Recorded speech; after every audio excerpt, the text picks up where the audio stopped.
ఇప్పుడు కాకతీయుల రాజుల వర్షక్రమం సంబంధించి ఇందులో మొదటగా ట్రిక్ చెప్తాను. ట్రిక్ చెప్పిన తర్వాత ఈ రాజులు ఎవరెవరు వస్తారో మీకు ఆర్డర్ వైజ్గా చెప్తాను, దాన్ని ఎక్స్ప్లెయిన్ చేస్తాను. ఇప్పుడు ఈ ట్రిక్ వచ్చేసి ఇప్పుడు ఎవరైనా కానీ బీపీ ఉంటే వారికి కోపం ఎక్కువ వస్తుంది కదా. ఇప్పుడు ఎవరికైనా కోపం వస్తే ఈయన బీపీ ఉందని అంటారు కదా. సో అదేవిధంగా 2 సార్లు బీపీ వస్తే, 2 సార్లు సడన్గా బీపీ వస్తే ఇంకా కోపం అనేది ఎక్కువ వస్తుంది. సో ఆ ట్రిక్ ప్రకారం ఉంటుంది చూడండి.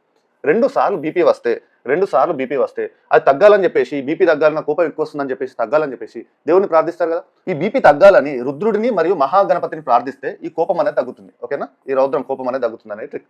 ప్రతాప్ అనే అతనికి బీపీ వస్తుంది. ప్రతాప్ అంటే పేరులోనే ఉంది, ప్రతాప్ అంటే కోపం లాంటిది, ప్రతాపం. ఓకేనా, సో అతని కోసం చెప్తున్నాం. ఆ బీపీ తగ్గాలని దేవుని ప్రార్థిస్తున్నాడు. ఏ దేవులను ప్రార్థిస్తున్నాడు చూడండి. ఇతని పేరు ప్రతాప్. ఇతని బీపీ వచ్చింది, 2 సార్లు బీపీ వచ్చింది. ఇమేజ్లో చూడండి, బీపీ 2 సార్లు వచ్చింది. ఒకేసారి 2 సార్లు వచ్చేసరికి ఎక్కువ ఉండేసరికి ఈ బీపీ తగ్గాలి దేవుడా అని చెప్పేసి రుద్రుడిని ప్రార్థిస్తున్నాడు. రుద్రుడు అంటే ఎవరు? శివుడు. శివుని కుమారుడైన మహాగణపతిని కూడా ప్రార్థిస్తున్నాడు. ఇద్దరిని మొక్కుతున్నాడు. రుద్రుడిని ప్రార్థిస్తున్నాడు, మహాగణపతిని కూడా ప్రార్థిస్తున్నాడు.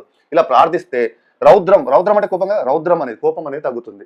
ఈ ప్రతాప్కి కోపం అనేది తగ్గుతుంది. ఓకేనా, ఈ యొక్క ట్రిక్ చిన్న స్టోరీ లైన్ ప్రకారం ఈ కాకతీయులను పరిపాలించిన రాజులు అందరూ గుర్తుంటారు. ఇక్కడ చూడండి, 2 సార్లు బీపీ అంటే ఇక్కడ బీపీ మొదటి బేతరాజు. బి అంటే బేతరాజు 1 బీపీలో. పి అంటే Prolaraju. B for Betaraju, P for Prolaraju. ఓకేనా, ఇది 1 అంటే ఫస్ట్ టైం బీపీ వచ్చింది కాబట్టి 1 బేతరాజు 1 ప్రోలరాజు 1. ఓకేనా, నెక్స్ట్ కూడా సేమ్ రిపీట్ అవుతుంది. మళ్ళీ బేతరాజు 2 ప్రోలరాజు 2. ఇక్కడ సెకండ్ టైం 2 2 సార్లు బీపీ అయిపోయింది కదా. బేతరాజు 1 ప్రోలరాజు 1, బేతరాజు 2 ప్రోలరాజు 2, 2 సార్లు బీపీ అయిపోయిన తర్వాత తగ్గాలని చెప్పేసి రుద్రుడిని ప్రార్థిస్తున్నాడు. రుద్రదేవుని ప్రార్థిస్తున్నాడు. రుద్రదేవుడు అంటే రుద్రదేవుడే. ఓకేనా, రుద్రదేవుని ప్రార్థించాడు. నెక్స్ట్ వచ్చేసి అదేవిధంగా మహాగణపతిని కూడా ప్రార్థిస్తున్నాడు. మహాగణపతిలో ఇక్కడ మహా తీసుకోండి. మహా అంటే మహాదేవుడు. రుద్రదేవుడి తర్వాత వచ్చే పాలకుడు ఎవరు? కాకతీయ రాజు. మహాదేవుడు వస్తాడు, మహాదేవుడు. నెక్స్ట్ మహాగణపతి అంటున్నా. గణపతి అంటే నెక్స్ట్ గణపతి దేవుడు. మహాదేవుని తర్వాత అతని కుమారుడైన గణపతి దేవుడు వస్తాడు, గణపతి దేవుడు. ఓకేనా, నెక్స్ట్ వచ్చేసి అలా ప్రార్థిస్తే రౌద్రం తగ్గుతుంది. రౌద్రం అన్న కోపం అన్న ఒకటే. రుద్రమాదేవి. నెక్స్ట్ వచ్చేసి ఎవరు? ఇదంతా ఎవరికి వస్తుంది? ఎవరి కోసం ఇదంతా? అతని పేరు ఎవరు? ప్రతాప్కి వస్తుంది అంత కోపం, బీపీ అనేది.